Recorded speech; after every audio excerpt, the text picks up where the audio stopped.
31 janvier 1945, base aérienne de Clark-Luçon, Philippines. Les mains du major, Frank T. McCoy, tremblaient légèrement tandis qu'il photographiait l'appareil devant lui, un bombardier Mitsubishi G4M Betty, intact portant le numéro de dérive 763-12. Cela ne peut pas être leur configuration standard. Aucune force aérienne ne construirait des bombardiers de cette manière. Le fuselage luisait sous le soleil tropical, sa forme cylindrique caractéristique, justifiant son surnom allié. Longue d'environ 20 mètres du nez à la queue, l'avion reposait sur son train tricycle, comme un immense cigare posé sur le tarmac. Les ailes étalées sur 25 mm d'envergure ne montraient aucune trace de combat. Les moteurs des radios, 14 cylindres, développant environ 1500 champs, chacun paraissait intact. Ce n'était pas une épave récupérée après un crash, c'était un bombardier opérationnel, complet, abandonné par son équipage lors de l'avance américaine. Mais ce qui capta totalement l'attention de McCoy et allait révolutionner la compréhension américaine de la doctrine aérienne japonaise fut sa découverte en pénétrant à l'intérieur des ailes par les trappes d'inspection. Les réservoirs de carburant étaient totalement sans protection. Aucun caoutchouc auto-obturant, aucune plaque de blindage, aucun système d'extinction d'incendie, aucun revêtement protecteur, seulement une mince peau d'aluminium, peut-être 2 mm d'épaisseur, séparant des milliers de litres d'essence d'aviation, à haut indice d'octane des rafales de mitrailleuses ennemies. Le major McCoy, commandant de la Technical Air Intelligence Unit pour le Sud-Ouest Pacifique, avait examiné des dizaines d'appareils japonais abattus à travers le Pacifique, mais rien ne l'avait préparé à cet instant. Ce bombardier abandonné intact lors de la libération américaine de Clark Field allait révéler une philosophie de conception si étrangère à la pensée militaire occidentale qu'il faudrait des mois aux analystes pour en mesurer toutes les implications. Les mathématiques de cette découverte allaient remodeler la doctrine tactique américaine et la conception des avions pour le reste de la guerre. Toutes les hypothèses des pilotes américains sur les capacités adverses, sur le prix, que les ingénieurs japonais étaient prêts à payer pour la performance, sur la valeur accordée par les forces impériales à la survie des équipages, allaient être méthodiquement démolies par les preuves contenues dans ce seul exemplaire immaculé du bombardier le plus important du Japon. Le chemin vers cette révélation avait commencé 4 ans plus tôt, le 8 décembre 1941. Ce matin-là, alors que la fumée s'élevait encore de Pearl Harbor, 82 bombardiers G4M et 26 G3M décollèrent de base à Formose. Leur cible était Clark Field, la principale base aérienne américaine aux Philippines. L'attaque obtint une surprise tactique totale. Arrivée à 12h35, la formation japonaise vola à 20 000 TFT, au-delà de la portée de la DCSA américaine. 27 bombardiers de la première vague larguèrent 636 bombes sur les pistes et installations de Clark Field. Quelques instants plus tard, des chasseurs Zéro balayèrent la base à la cime des arbres. Leurs mitrailleuses achevèrent tous les appareils ayant survécu au bombardement. Sur 17 Beddyarsen stationnés au sol, 12 furent détruits sur le champ. Presque tous les P-40 Warhawk furent réduits à l'état d'épaves en flammes. En 45 minutes, la puissance aérienne américaine aux Philippines avait été effectivement anéantie. Le lieutenant James Harrington, l'un des rares pilotes américains survivants, observa depuis un abri anti-aérien la formation japonaise se retirer vers le nord. « Ce qui m'a frappé, c'est leur approche », écrira-t-il plus tard dans son rapport de combat. « Formation parfaite, haute altitude, totalement hors de notre portée. » Puis les chasseurs sont descendus et nous ont mis en pièces. Nous n'avons pas réussi à faire décoller un seul avion, tandis que les Betty, eux, repartaient intacts. Les rares chasseurs américains, qui parvinrent à décoller, arrivèrent trop tard et ne trouvèrent que le ciel vide. Les Japonais venaient de démontrer l'autonomie exceptionnelle de leurs bombardiers, frappant depuis des bases situées à 460 milles une prouesse qu'aucun bombardier américain ne pouvait égaler à ce stade de la guerre. La première année de combat des Betty allait s'avérer dévastatrice. Le 19 décembre 1941, à peine 2 jours après le raid sur Clarkfield, 26 G4M, rejoints par de plus anciens G3M, NEL, attaquèrent la force ZZ, un groupe naval britannique centré sur le cuirassé HMS Prince of Wales et le croiseur de bataille HMS Repulse. L'attaque débuta vers 12h20.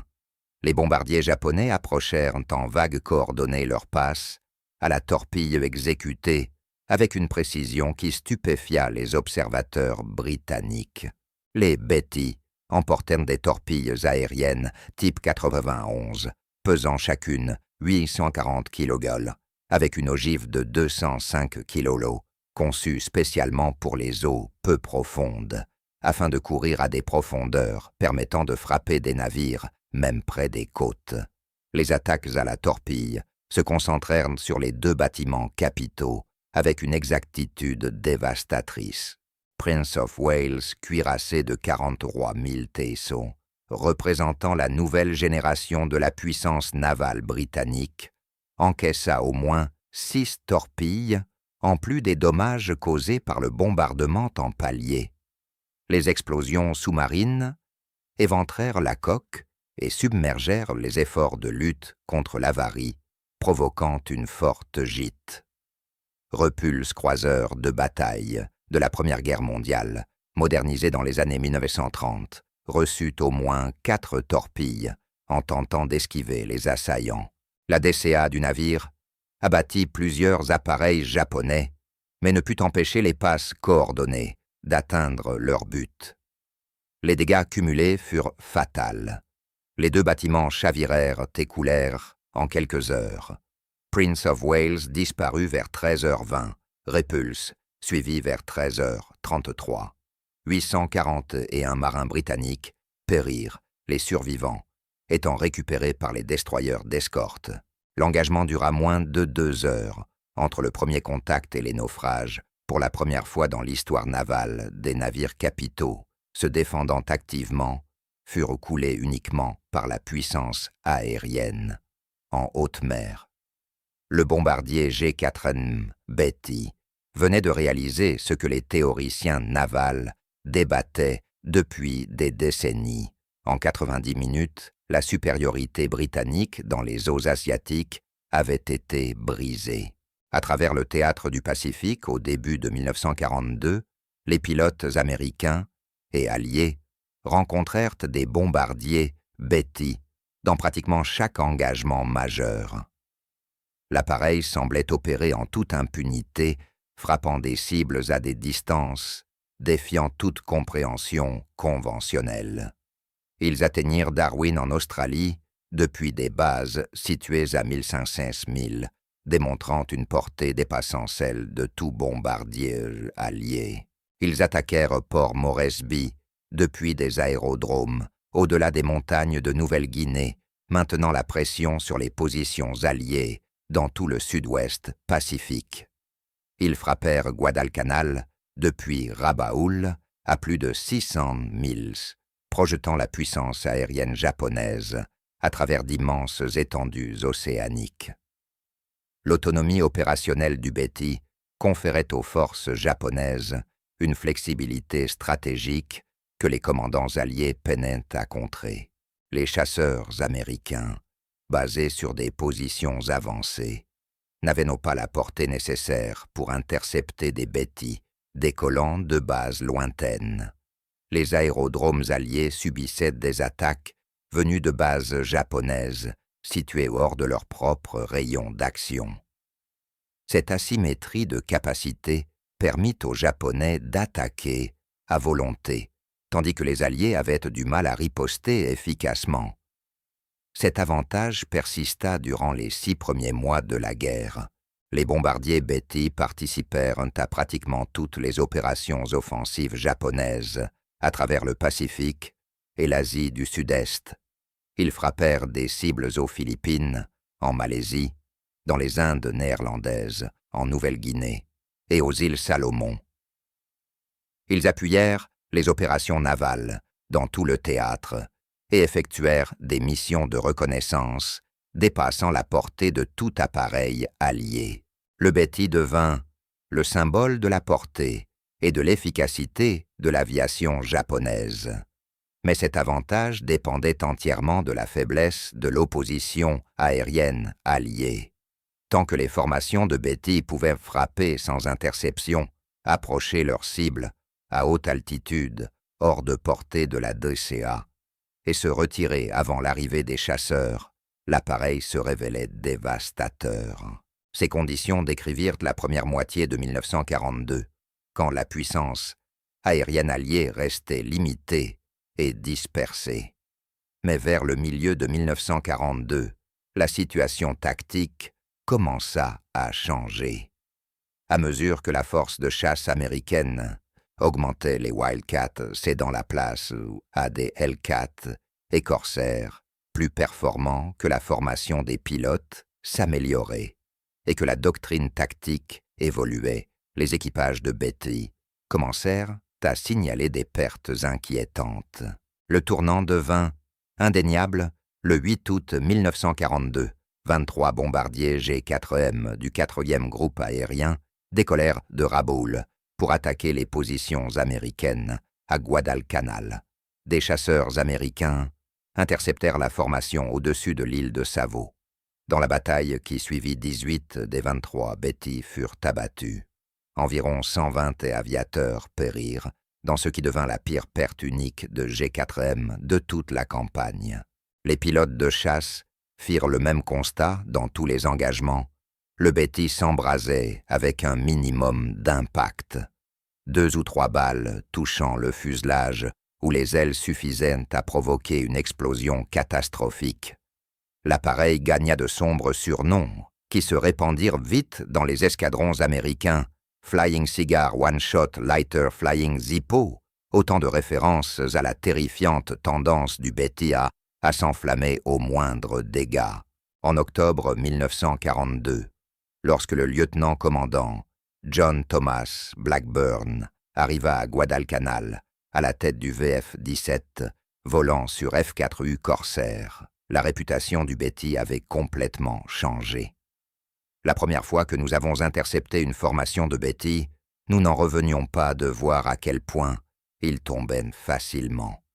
Rapporta-t-il plus tard. Touchez-les n'importe où sur le fuselage ou les ailes, et ils explosaient. Nous les traquions activement, les reconnaissant comme parmi les cibles les plus vulnérables du ciel pacifique. Mais l'ampleur réelle de cette vulnérabilité et les décisions d'ingénierie qui rendaient de telles pertes inévitables ne furent pleinement comprises qu'une fois les forces américaines capables de capturer des exemplaires intacts pour examen détaillé. La première percée majeure du renseignement eut lieu en novembre 1942, lorsque les forces australiennes s'emparèrent des aérodromes japonais de Buna, en Papouasie-Nouvelle-Guinée. Parmi les appareils abandonnés, les unités techniques alliées découvrirent plusieurs Betty à divers degrés de dommages.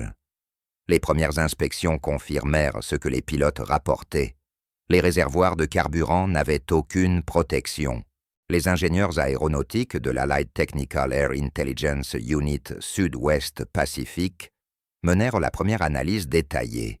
Les trappes d'accès des ailes révélèrent des cellules à carburant sans aucune mesure protectrice, construction en aluminium, mince aucune couche de caoutchouc d'étanchéité, aucun revêtement de protection, aucun système d'extinction. Plusieurs Betty examinées à Buna présentèrent des caractéristiques identiques. Ce n'étaient ni des dommages de combat, ni des modifications de terrain. C'était la conception standard japonaise. Les implications étaient stupéfiantes.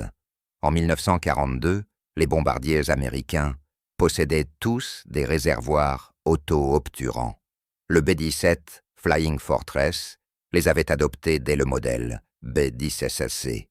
Le B-24 Liberator en était équipé dès le prototype XB-24B. Même les chasseurs, comme le P-38 et le P-47, disposaient de systèmes protégés. Ces réservoirs utilisaient des couches de caoutchouc qui gonflaient au contact du carburant lorsqu'ils étaient perforés, scellant les trous et empêchant les fuites et les incendies. La technologie ajoutait un poids considérable à l'avion, mais améliorait de façon spectaculaire la survie des équipages. La doctrine militaire américaine considérait cette pénalité de poids comme essentielle et non négociable. Et pourtant, voici que le principal bombardier terrestre du Japon, produit par milliers et opérant sur tout le théâtre pacifique, possédait des réservoirs offrant zéro protection. Le gain de poids, obtenu en supprimant les systèmes auto-obturants, le blindage et l'équipement anti-incendie, était évident, mais le prix en vies humaines le devint tout autant à mesure que les statistiques de pertes grimpaient après chaque mission. Le Betty capturé à Clarkfield en janvier 1945 allait fournir l'analyse technique la plus complète. Le major McCoy et son équipe passèrent 3 semaines à démonter et documenter chaque système. Leur rapport classé secret et diffusé à toutes les forces aériennes alliées détailla les spécifications expliquant à la fois les capacités extraordinaires du Betty et ses vulnérabilités catastrophiques. Les spécifications du G4M Model 1 révélaient un appareil optimisé de manière impitoyable pour la portée et la vitesse. Poids à vide, 641 kg est remarquablement léger pour un bombardier de cette taille. Poids maximal au décollage, 9500 kg. Capacité en carburant, 4788 litres, répartis dans 8 réservoirs, non protégés, 4 dans chaque aile, positionnés dans la section centrale, l'endroit même où les dommages de combat seraient les plus probables. Vitesse maximale, 428 km/h, environ 265 mph. Autonomie maximale, 6340 km, soit plus de 3700 miles. Plafond de service, 8500 mètres. Équipage, 7 hommes, pilote, copilote, navigateur, bombardier radio et 2 mitrailleurs. Le système d'alimentation en carburant se révéla particulièrement révélateur. Les 8 réservoirs étaient disposés en 4 paires, le long de l'axe longitudinal de l'aile, à l'endroit où celle-ci rejoignait le fuselage. Cette configuration maximisait la capacité, en carburant, en exploitant la partie la plus épaisse de la structure, mais plaçait aussi les réservoirs directement sur la trajectoire des tirs ennemis. Toute attaque latérale, ou venant d'en dessous, atteignait inévitablement le carburant. La construction en aluminium n'offrait aucune protection, et l'absence de matériaux auto-obturants signifiait que même de petites perforations provoquaient des fuites continues. Les ingénieurs américains calculèrent que la suppression des systèmes de protection permettait d'économiser plus de 500 kg par appareil. Ce gain de poids se traduisait directement par davantage de carburant embarqué, et donc une portée accrue. Mais le coût en vulnérabilité était tout aussi mesurable. Les rapports de combat montraient que les Betty touchés n'importe où dans les ailes explosaient presque à coup sûr. Les réservoirs non protégés constituaient ce que les ingénieurs appelèrent un point de défaillance critique, un seul système dont la destruction entraînait la perte totale de l'appareil. Ces chiffres racontèrent l'histoire des choix effectués en septembre 1937, lorsque la marine impériale japonaise émit les exigences qui allaient définir toute l'existence du G4M vitesse de pointe de 398 km/h, altitude de croisière de 3000 mph, rayon d'action de 4722 km à vide, ou 3700 km avec 800 kg de bombes ou de torpilles. Ces spécifications reflétaient la stratégie navale japonaise de la fin des années 1930. L'Empire nippon s'étendaient sur d'immenses distances dans le Pacifique, ces bases étant séparées par des milliers de kilomètres d'océan. La marine avait besoin de bombardiers, capables de frapper des positions ennemies, bien au-delà de la portée des avions embarqués sur porte-avions des bombardiers terrestres, pouvant appuyer les opérations navales sur tout le théâtre d'opération. Les appareils japonais existants étaient loin de remplir ces conditions. Le G3M NEL, alors en service, n'avait qu'une portée d'environ 3000 km, et les bombardiers américains, comme le B-17, n'en faisaient pas mieux dans leur première version. Aucun bombardier au monde en 1937 ne pouvait atteindre les cibles que les planificateurs japonais envisageaient. Ces exigences n'étaient pas arbitraires. Elles découlèrent de calculs précis, fondés sur les distances à couvrir dans un futur conflit du Pacifique de Formose, aux Philippines, 460 milles de Rabaul à Guadalcanal, 600 milles et des îles japonaises aux cibles potentielles à travers le Pacifique, des milliers de milles. Un bombardier répondant à ces critères donnerait au Japon une portée stratégique qu'aucune autre nation ne possédait. Mais ces exigences reposaient sur des hypothèses concernant la guerre future qui allèrent se révéler catastrophiquement fausses. Les planificateurs japonais supposaient que la surprise et l'initiative protégeraient leurs bombardiers à long rayon d'action. Ils croyaient que l'opposition ennemie serait limitée par la distance et le nombre. Ils pensaient que la guerre serait courte et décisive avant que la puissance industrielle adverse puisse réagir. Toutes ces suppositions s'avérèrent erronées. L'homme chargé d'accomplir l'impossible fut Kiro Honjo, qui prit la tête de l'équipe de conception Mitsubishi après Joji Hattori. Honjo avait étudié la conception des bombardiers chez Junkers en Allemagne, au début des années 1930, y absorbant les principes européens d'ingénierie, aéronautique et les techniques de production avant de rentrer au Japon. Il comprit immédiatement que satisfaire les exigences de la marine impliquerait des compromis que les forces aériennes occidentales n'auraient jamais acceptés. Il rassembla une équipe d'ingénieurs à l'usine Mitsubishi de Nagoya pour relever ce défi. L'équipe analysa chaque aspect de la conception, du bombardier calculant des budgets de poids pour chaque composant et chaque système. Elle étudia les bombardiers étrangers, identifiant les endroits où il était possible d'alléger sans compromettre la résistance structurelle. Elle expérimenta de nouvelles techniques de construction et de nouveaux matériaux susceptibles d'offrir des gains de poids. Les mathématiques étaient d'une brutalité implacable. Pour atteindre la portée exigée, l'avion devait embarquer une quantité massive de carburant.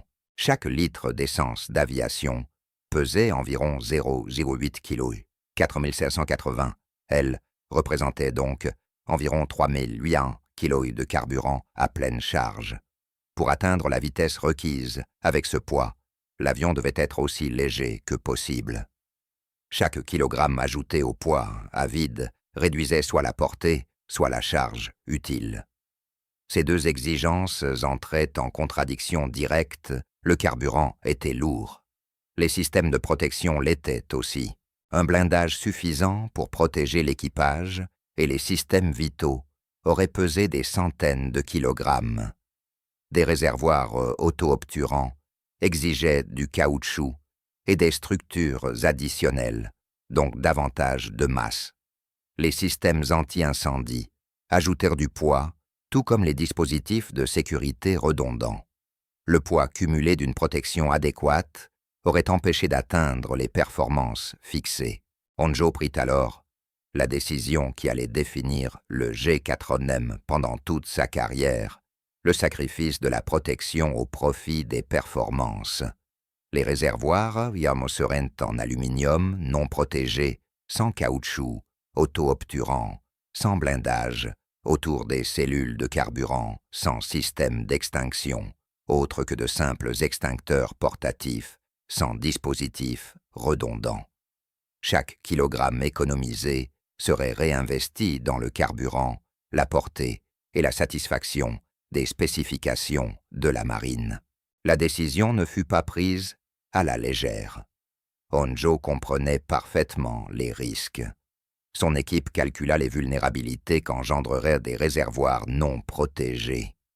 Il savait que tout dommage de combat aux ailes serait probablement catastrophique, mais il savait aussi que les exigences de la marine ne pouvaient être satisfaites autrement avec la technologie disponible.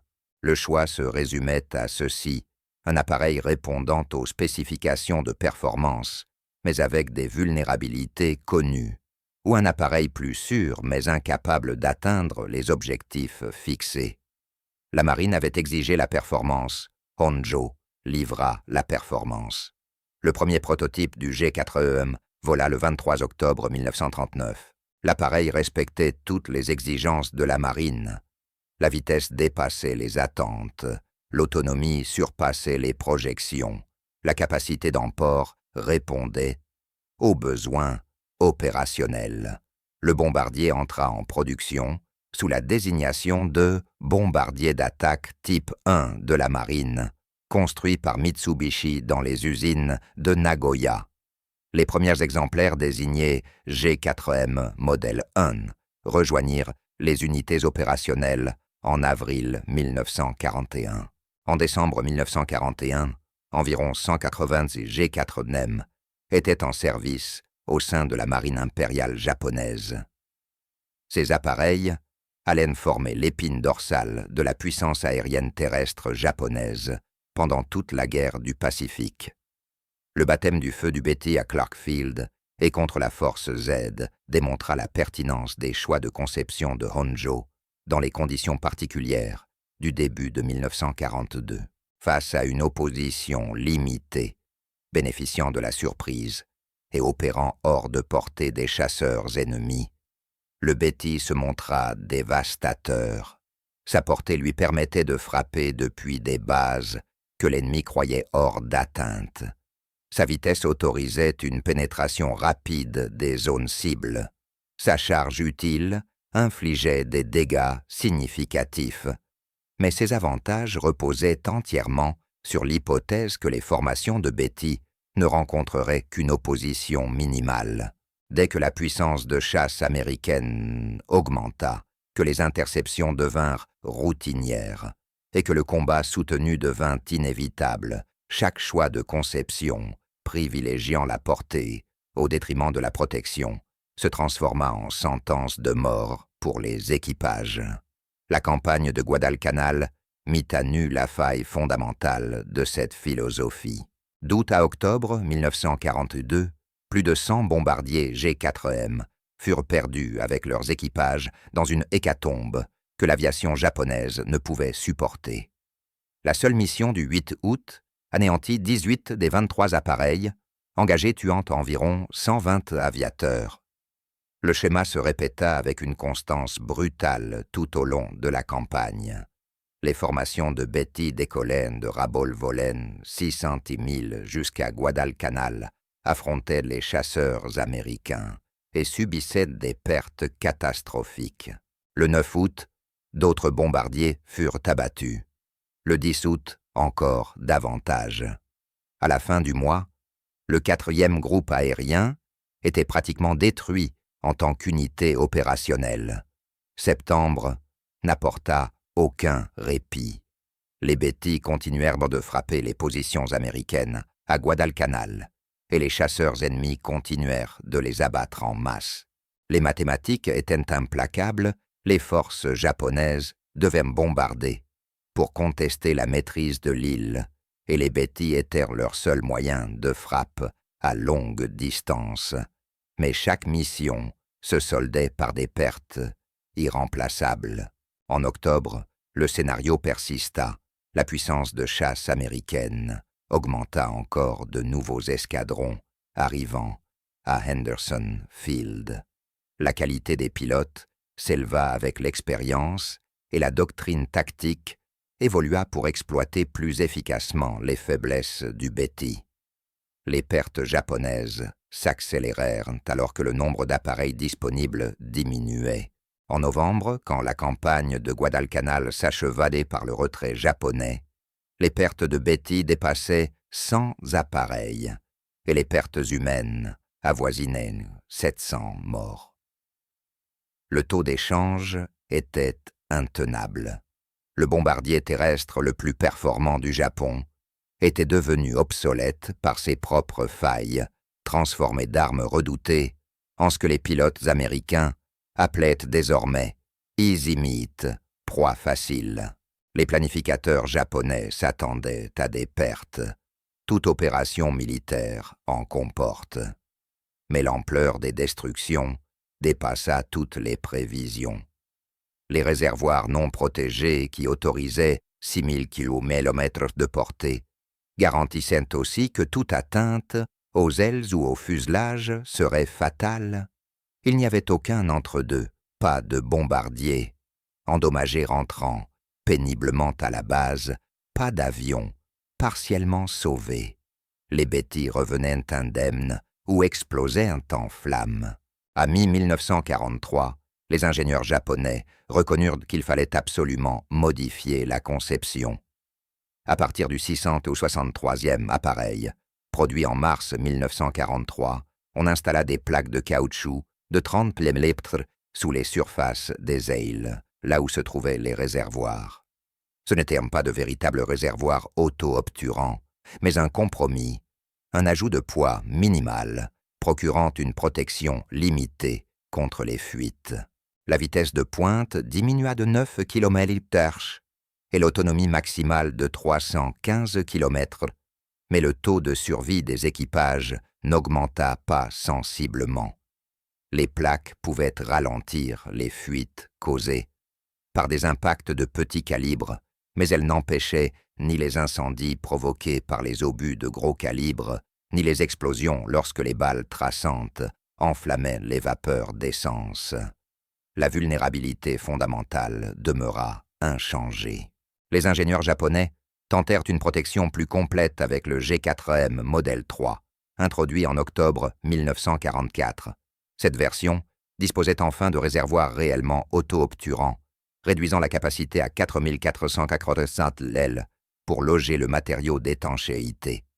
L'autonomie maximale chuta à 3640 km, soit une perte de plus de 2000 km par rapport au modèle 1 d'origine. Environ 60 exemplaires de ce modèle 3 furent produits avant la fin de la guerre. Mais cette amélioration arriva trop tard et en quantité trop faible pour influer sur le bilan opérationnel du Betty. À la fin de 1944, la supériorité aérienne américaine était si totale qu'aucun niveau de protection ne pouvait plus permettre aux bombardiers Betty d'opérer efficacement. L'issue de la guerre était déjà décidée, et la vulnérabilité du Betty devint si célèbre que les forces américaines commencèrent à utiliser l'appareil lui-même pour illustrer les dangers auxquels les équipages japonais étaient condamnés. Le 18 avril 1943, le bombardier Betty devint l'instrument de la mort de l'amiral Isoroku Yamamoto dans un affrontement qui démontra à la fois la supériorité du renseignement américain et les faiblesses fatales de l'appareil. Les décrypteurs américains avaient intercepté des communications japonaises indiquant que Yamamoto volerait de Rabaul à Bougainville ce jour-là. L'amiral devait voyager à bord d'un bombardier G-4M, escorté par des chasseurs Zéro. 18 P-38, Lightning du 339e escadron de chasse furent assignés à l'interception, bien que seulement 16 purent décoller, un appareil ayant crevé un pneu au décollage et un autre ayant eu une défaillance de réservoir largable. La mission exigeait une précision exceptionnelle. Les P-38 devaient voler à ras des vagues pendant plus de 400 milles afin d'éviter toute détection radar naviguée au-dessus de l'océan sans repère et arriver exactement au point d'interception calculé à l'heure exacte prévue. La moindre erreur de navigation ou de chronométrage aurait entraîné l'échec total. L'interception devait se produire dans une fenêtre étroite où l'appareil de Yamamoto serait vulnérable.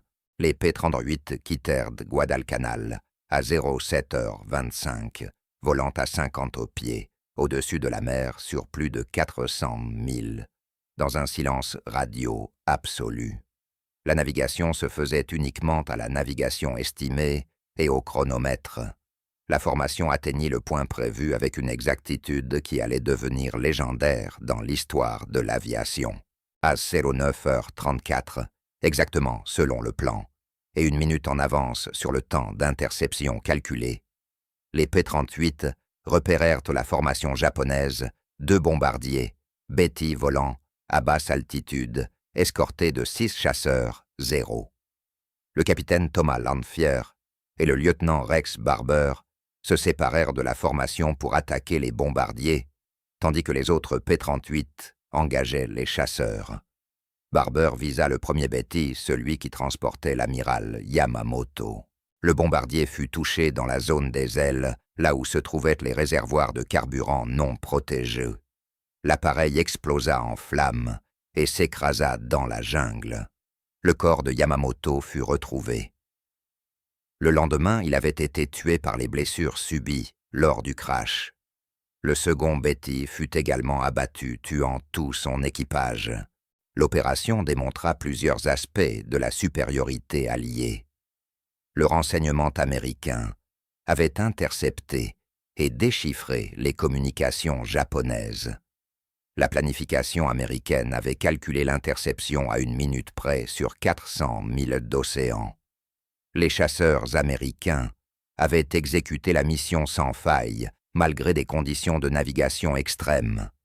Et les vulnérabilités du Betty garantissaient que toute interception réussie serait fatale. Il n'existait aucune chance de survie pour le bombardier de Yamamoto. Dès qu'il fut pris pour cible, les réservoirs non protégés rendaient tout dommage catastrophique. La vulnérabilité du Betty atteignit sa démonstration la plus spectaculaire le 21 mars 1945. 18 bombardiers G4M décollèrent de la base aérienne de Kanoya, chacun transportant sous son fuselage une bombe fusée MX-17 Oka. L'Oka était un engin piloté à propulsion fusée, armé d'une ogive de 1200 kg, conçu pour des attaques kamikazes contre les navires américains. La mission exigeait que les Betty volent jusqu'à 20 km des cibles avant de libérer les Oka. Les pilotes de ces engins devaient ensuite allumer le moteur fusée et plonger à plus de 600 km/h sur les bâtiments ennemis, la charge explosive étant capable de détruire n'importe quel navire. Mais toute la mission dépendait de la survie des bombardiers jusqu'à la distance de lancement. La formation décolla vers 14h30. Les 18 Betty en formation serrée et escortés de chasseurs se dirigèrent vers les forces navales américaines au large d'Okinawa. Chaque bombardier portait sous son ventre une arme Oka, ajoutant un poids considérable et une traînée aérodynamique qui réduisait vitesse et manœuvrabilité. Les bombardiers étaient donc encore plus vulnérables que d'habitude, incapables d'esquiver ou de manœuvrer efficacement. Les radars américains détectèrent la formation à environ 100 milles. Des chasseurs F-6F Hellcat du porte-avions USS Hornet furent dépêchés pour intercepter. Les Hellcat atteignirent la formation japonaise bien avant qu'elle ne parvienne à portée de lancement.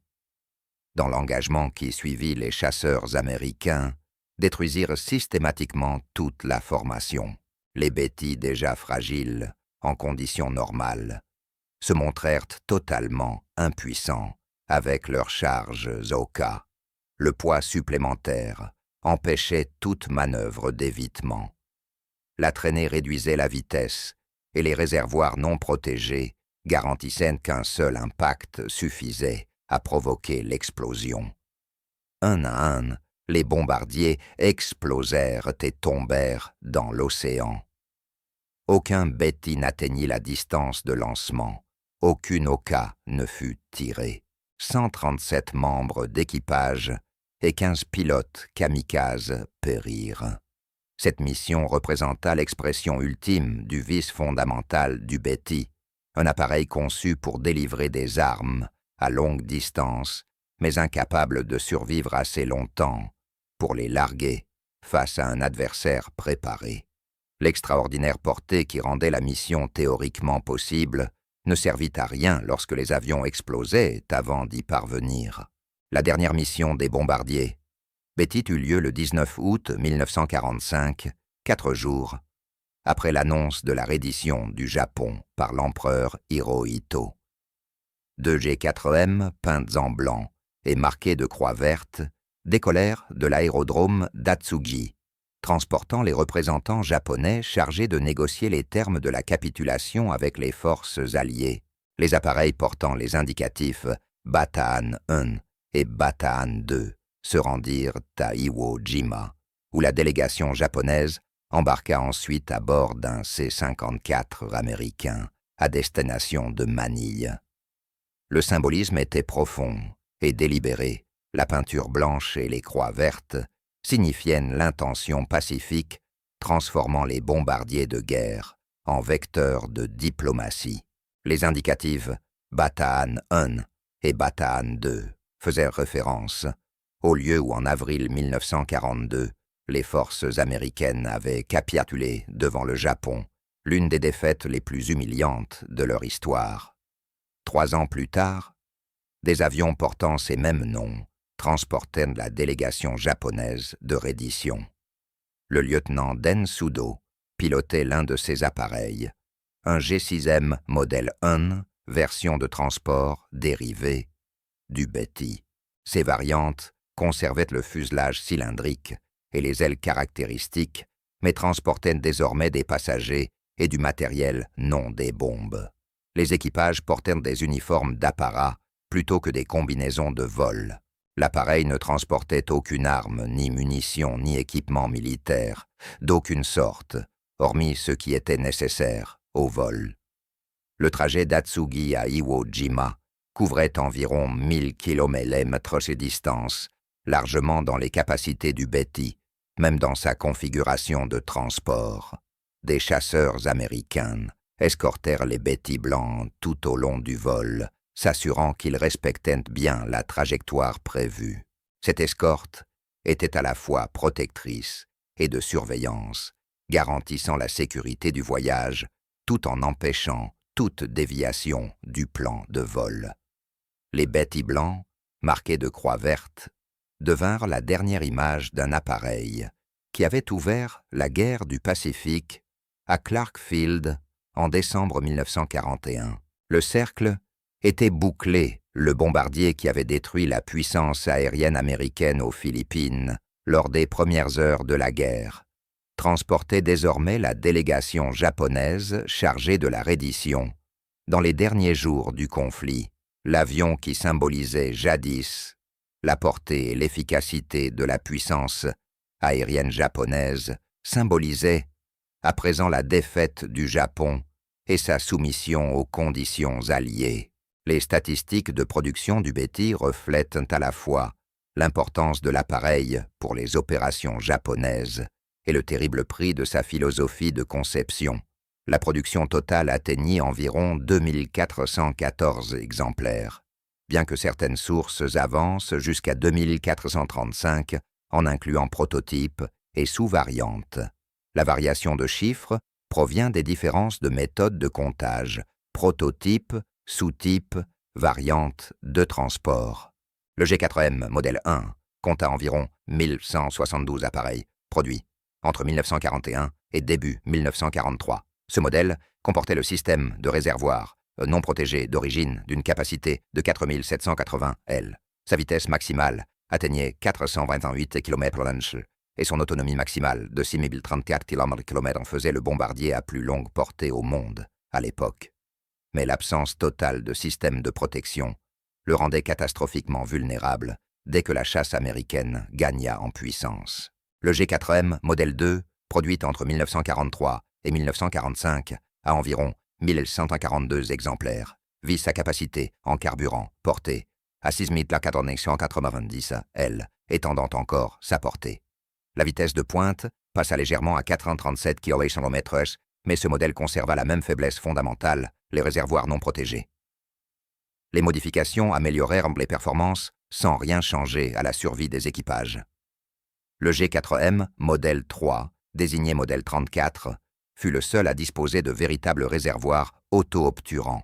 La production débuta en octobre 1944, mais seulement 60 à 91 appareils furent achevés avant la fin de la guerre, selon les sources. Ces réservoirs auto-obturants réduisirent la capacité à 4490 L pour faire place aux matériaux étancheurs. L'autonomie tomba ainsi à 3640, comme elle soit plus de 2000 km/h de moins que le modèle 1. Cette amélioration arriva trop tard et en trop petit nombre pour influer sur le cours des combats. La variante G6M de transport, dérivée de cellules de bombardiers converties, ajouta environ 30 appareils supplémentaires. Ces versions transportaient des passagers et du fret au lieu d'armes, servant dans des missions de liaison et de communication. Le G6M, modèle 1, utilisé pour l'un des avions de reddition, d'août 1945, appartenait à cette catégorie. La production se poursuivit jusqu'en août 1945, les derniers appareils étant achevés quelques jours avant la capitulation du Japon. Les usines Mitsubishi produisirent les Betty à un rythme maximal d'environ 100 appareils par mois en 1943.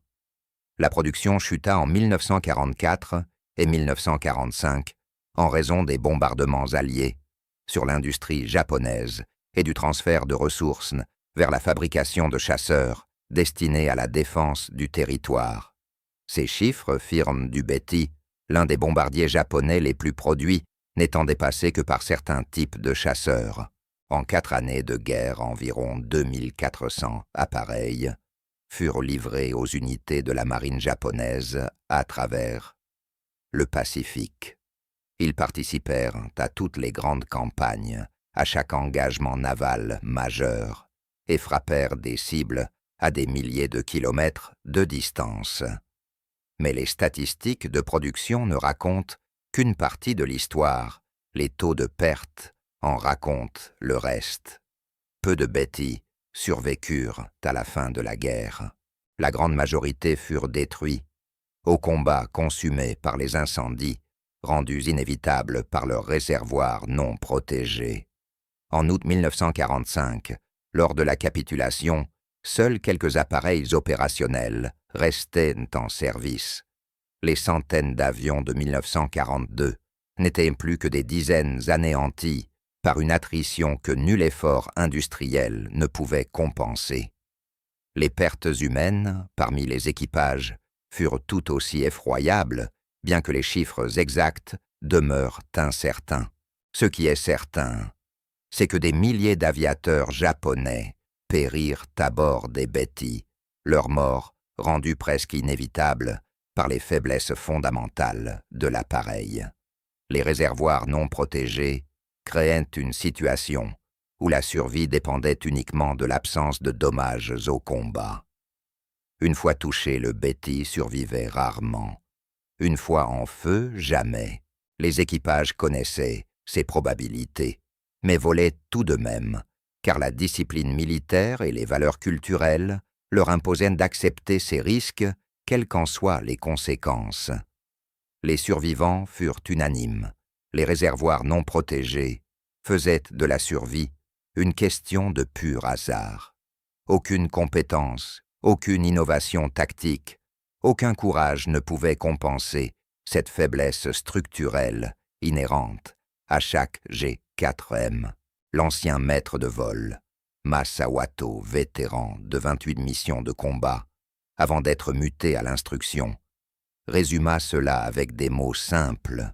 Le Betty était un appareil magnifique, mais il nous demandait de mourir pour sa portée. Nous le pilotions parce qu'on nous l'ordonnait. Nous mourions dedans parce qu'il avait été conçu pour cela. La comparaison avec les bombardiers alliés met en évidence une opposition philosophique radicale dans la conception. Le B-17 Flying Fortress possédait un blindage protégeant les sièges du pilote et du copilote, constitué de plaques d'acier de 0,3 à 0,31 pouces d'épaisseur. Des cloisons blindées protégeaient les différentes positions de l'équipage le long du fuselage. Le poste de bombardier était muni de verres blindés et les mitrailleurs latéraux disposaient de boucliers protecteurs. Les réservoirs auto-obturants étaient de série dès le modèle B-17Z. Introduit en 1941, le B-25 Mitchell incorpora une protection tout aussi complète. Les sièges du pilote et du copilote comportaient un blindage dorsal et les réservoirs contenaient dès les premières productions des composés auto-obturants.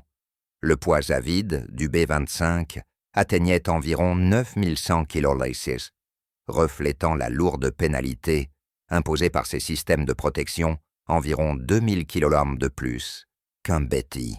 Malgré une taille et un rôle comparable, les bombardiers alliés acceptaient sans discussion cette surcharge comme le prix nécessaire de la survie. Les études américaines menées pendant la guerre démontrèrent statistiquement l'efficacité de ces mesures de protection des équipages. Le blindage corporel réduisait les décès par blessure thoracique de 36% à 8%, soit une diminution de plus de 75%.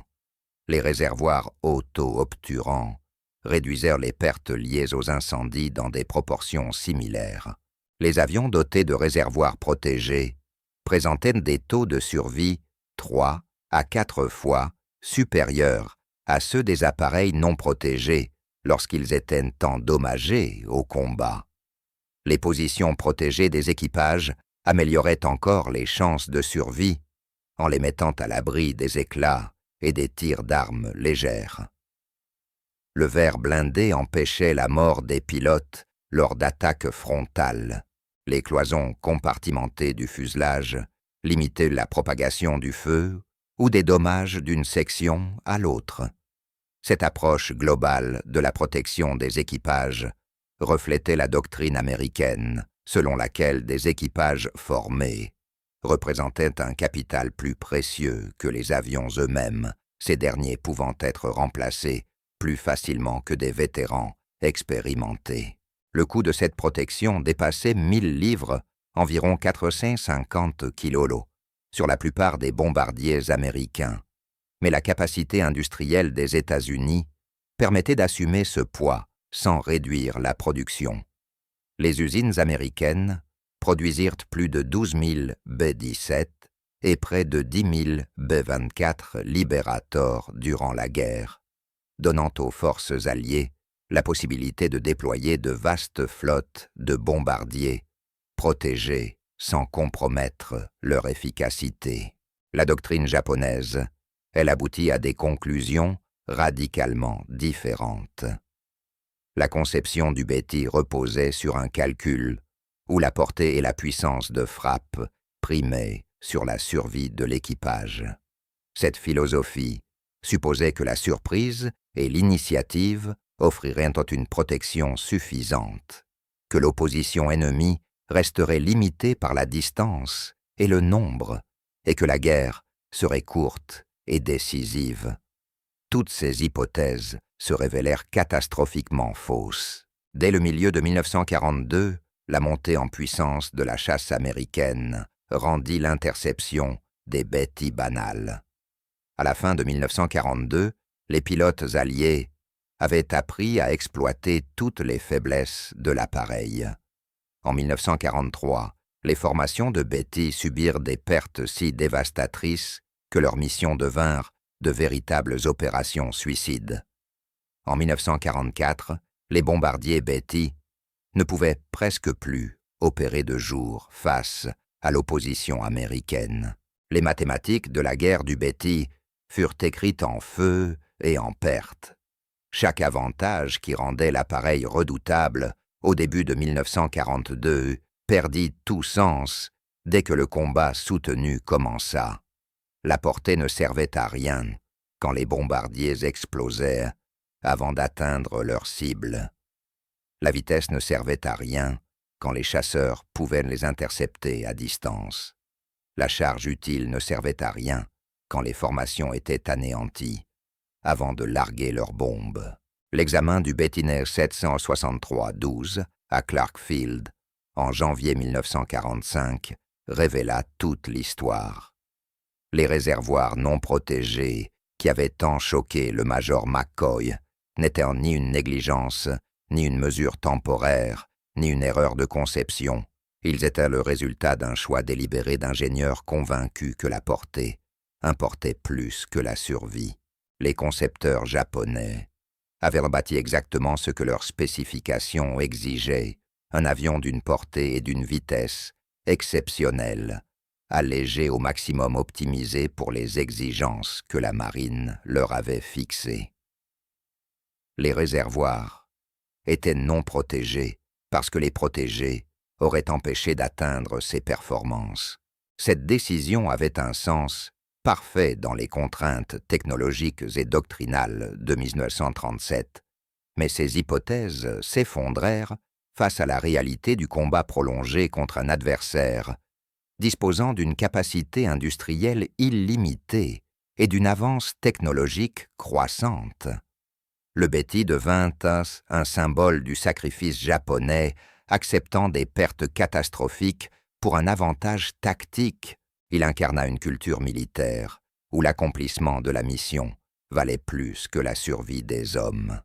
Lorsque les ingénieurs américains examinèrent l'appareil intact de Clark Field, ils ne disséquèrent pas seulement un avion ennemi, ils contemplaient la matérialisation physique de choix faits des années plus tôt, des choix qui avaient privilégié la performance au détriment de la vie humaine et qui allaient coûter la vie à des milliers d'aviateurs japonais. Les réservoirs non protégés n'étaient pas un accident, c'était une décision. Le bombardier Betty servit du premier jour de la guerre du Pacifique jusqu'au dernier. Il coula des navires capitaux anéantis des bases aériennes et opéra à des distances qu'aucun autre bombardier ne pouvait égaler. Mais son héritage ultime s'écrit dans des statistiques de pertes qui dépassèrent toutes les prévisions. L'avion qui avait ouvert la guerre en détruisant la puissance aérienne américaine à Clark Field la termina en transportant la délégation japonaise de reddition, peinte en blanc et marquée de croix vertes. L'équipage du numéro 763-12 avait abandonné son avion lors de l'avance américaine sur Clark Field. Ils survécurent en s'éloignant d'un appareil dont la conception rendait la survie en combat presque impossible. La plupart des équipages de Betty n'eurent pas cette chance. Ils partaient en mission, en connaissance du danger. Ils montaient à bord de bombardiers sans protection, traversaient d'immenses distances au-dessus du Pacifique et mouraient consumés par les incendies que la conception même de leur appareil rendait inévitable. L'histoire du bombardier Betty est au fond celle du prix de la performance sans protection. Elle démontre que la puissance seule ne garantit pas le succès lorsque cette puissance est achetée au prix de la vie des équipages. Une portée extraordinaire de 6000 km ne signifiait rien lorsque les appareils ne pouvaient survivre aux 100 derniers kilomètres menant à la cible. Une vitesse impressionnante de 28 km/h n'offrait aucun avantage quand les chasseurs américains pouvaient intercepter depuis des bases lointaines, avertis par le radar. Une capacité d'emport d'une tonne devenait sans importance lorsque les formations étaient anéanties, avant même de pouvoir larguer leurs bombes.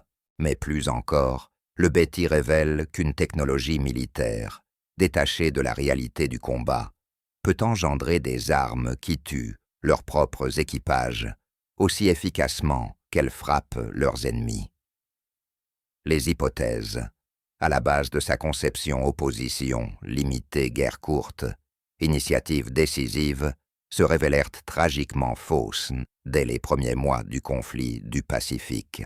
Lorsque ces illusions s'effondrèrent, des milliers de bombardiers, Betty était déjà en service ou en production, et l'industrie japonaise n'avait pas la capacité de les remplacer par des modèles mieux protégés. Les ingénieurs japonais connaissèrent les risques lorsqu'ils firent leur choix en 1937-1938. Ils calculèrent les pénalités de poids. Ils comprenaient les vulnérabilités. Ils acceptèrent ces compromis parce qu'ils croyaient que les avantages de performance seraient décisifs. Ils se trompèrent, et des milliers d'hommes payèrent cette erreur de calcul de leur vie. L'héritage du Betty dépasse l'histoire de l'aviation. Il soulève des questions fondamentales sur la conception aéronautique, la philosophie militaire, l'éthique du commandement, le risque acceptable et la valeur de la vie humaine en temps de guerre. Les ingénieurs américains y répondirent en privilégiant la protection même au détriment des performances. Les ingénieurs japonais répondirent à l'inverse. Le Betty demeure la preuve de ce qui se produit. Lorsque la capacité prime sur la survivabilité, lorsque la portée s'achète avec des vies humaines, lorsque les exigences de performance écrasent les considérations de sécurité. Les milliers de Betty en flammes dans le ciel du Pacifique furent la conséquence visible de cette différence philosophique, la manifestation du contraste fondamental entre deux conceptions de la guerre. Les Américains concevaient des avions faits pour ramener les équipages vivants. Les Japonais concevaient des avions faits pour atteindre la cible à tout prix. Au final, la nation qui valorisait la survie de ses équipages bâtit une force aérienne capable de soutenir la guerre indéfiniment. Celle qui acceptait les pertes catastrophiques pour des gains de performance bâtit une force aérienne qui s'autodétruisit par attrition. L'examen du Betty Ondesero 763-12 à Clark Field apporta la preuve finale de ce que les Alliés soupçonnaient depuis longtemps. Le bombardier Betty n'était pas mal conçu, il était brillamment conçu pour atteindre des objectifs précis. Ces objectifs simplement n'incluaient pas le retour vivant de ses équipages. Et dans ce fait unique se résume toute l'histoire de la raison pour laquelle le Japon perdit la guerre du Pacifique.